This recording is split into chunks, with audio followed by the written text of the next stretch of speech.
Chevrolet has finally unveiled the C8 ZR1. Well, kind of. They dropped a video that had a lot of fog and some mist and some exhaust noise, and basically the only thing that actually is confirmed is that a ZR1 is coming. It's coming this summer, and apparently it's unthinkable.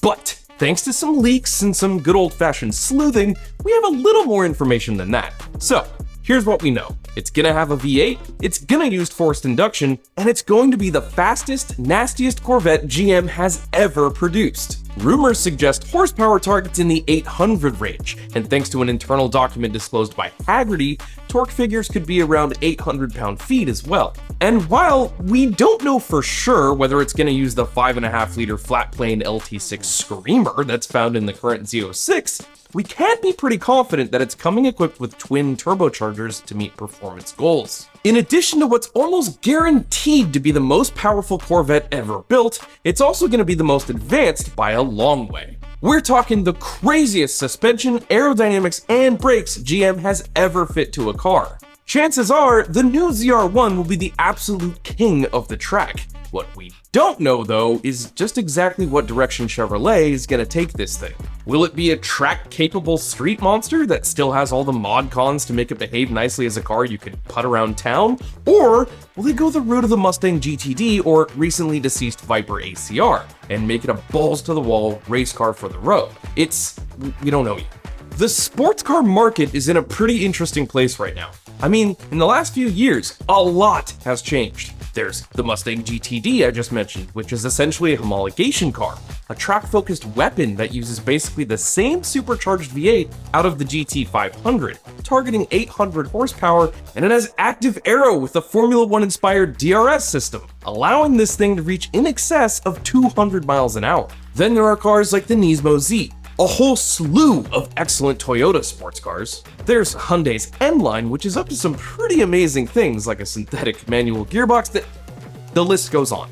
The point I'm trying to make here is that the performance car segment is alive and well, and we're seeing more and more manufacturers try more and more things to really keep products coming for those of us that love cars and love to drive. And while, yeah, we've also lost a few major players, Camaro and Challenger immediately spring to mind, it seems like everyone is going in on making outrageously quick versions of their cars. And the same is true of cars that are already really fast, just like the Corvette. It begs the question though, just what exactly is gonna power this thing? I mean, it would make sense to just take the Z06 engine and turn it up to 11, right? Well, here's the thing. Flat plane crank engines are awesome. They rev really high and sound amazing, but using a flat plane crankshaft is not necessarily the most robust way to build an engine. They're typically made with lightweight parts that are just strong enough. And that doesn't mean they aren't reliable or you can't drive the snot out of them, but it does mean that since those engines are typically already operating at near their durability thresholds, well, adding a bunch of boost to the equation probably isn't going to work out. Engines set up in the flat plane configuration are hugely capable, but have to be obsessively, meticulously engineered to get the balance just right, or they'll shake themselves apart and scatter their internals all over the track. So what's probably more likely is GM takes everything they've learned from the LT6 and applies it to a new engine, one that uses some of the same breathing and resonance tuning tricks as the one in the Z06, but is designed from the ground up to handle big boost. I mean, it wouldn't be a huge challenge for them. These are the guys that gave the world the LS. That being said though, we really don't know. It's been caught idling at a gas station and ripping around the Nürburgring with a pretty interesting looking exhaust system. Obviously, the production car won't have exhaust that looks or sounds like that, but what's not clear is if test engineers bolted that thing on to keep the car under the Nürburgring's 130 decibel noise limit, or if they're trying to disguise what it's actually going to sound like and keep us car nerds guessing at what's really going on under the hood. If the exhaust note in their teaser video published just a few days ago are anything to go off of,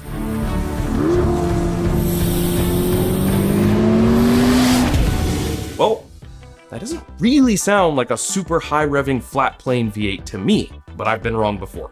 Let's talk about what the ZR1 is for a second. The ZR1 moniker first appeared in 1970 as an optional performance package that was all about enhancing the C3 Corvette's on-track execution, with tweaks that included a beefier suspension, upgraded brakes, and the now iconic LT1 small block V8. However, it wasn't until 1990 that the ZR1 really took the spotlight with the introduction of the C4 ZR1, which was developed in partnership with Lotus. It featured a revolutionary LT5 engine, a 5.7-liter V8 capable of producing 375 horsepower, which was a substantial figure for its time. And it showcased new technologies like an overhead camshaft setup that was quite rare for American cars of that era. I could make a whole video about this car. Maybe we will.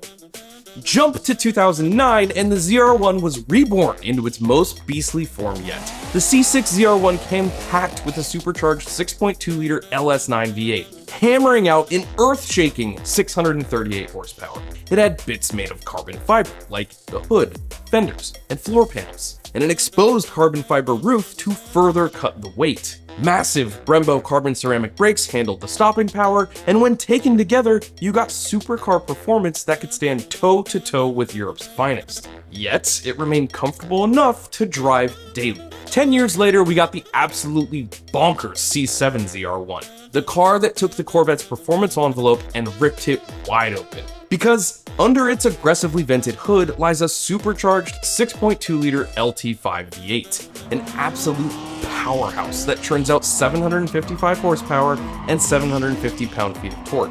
This beast not only features advanced aerodynamics, including a massive rear wing and front splitter, but also introduces GM's first dual fuel injection system, combining direct injection with supplementary port injection to enhance performance. With a top speed of over 210 miles an hour, the C7 ZR1 is pure adrenaline on wheels. Front engine, rear wheel drive, and a perfect manual transmission. It's easily one of the most raw driving experiences I've ever had in a car, and I've driven some pretty fast cars.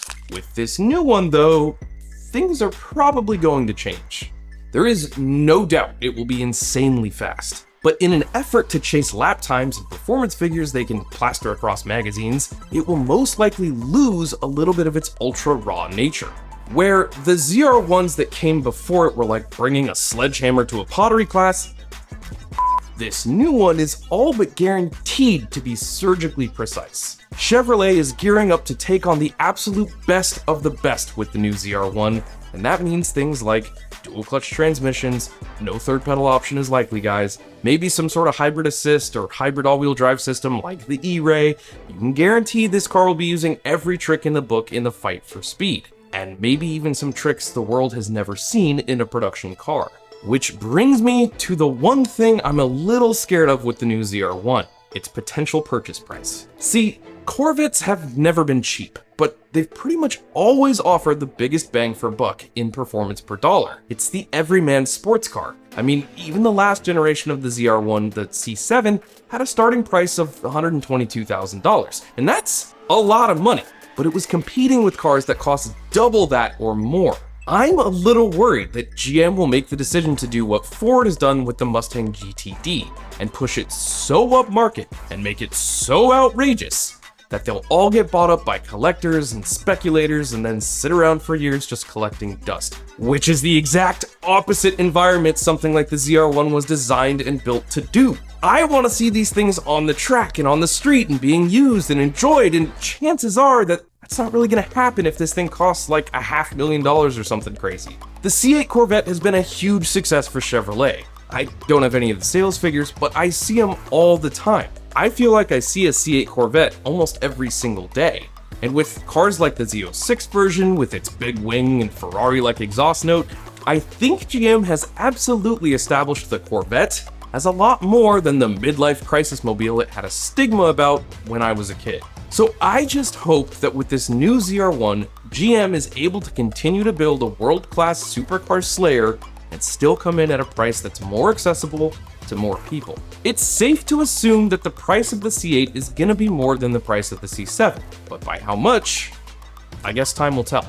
maybe we'll get a ZR1 that's priced around 150 grand, and then it'll be offered with something like the Z07 track package, like on the Z06, that turns what's already going to be an incredible car into something that reaches even more insane heights. The only things we really know for sure are that it's coming very soon, and we literally cannot wait to put eyes on it. I won't waste any more of your time speculating here, but consider subscribing to the channel because as we get closer to the release date, we'll make sure to keep you all updated as more is revealed. What do you think about the ZR1? What do you think about the Corvette in general? I want to know, so sound off down in the comments. Otherwise, my name's Trav, this is Ideal. Do me a favor and hit that like button and go check out one of these other videos right over here. Thank you all for watching, I'll see you next week.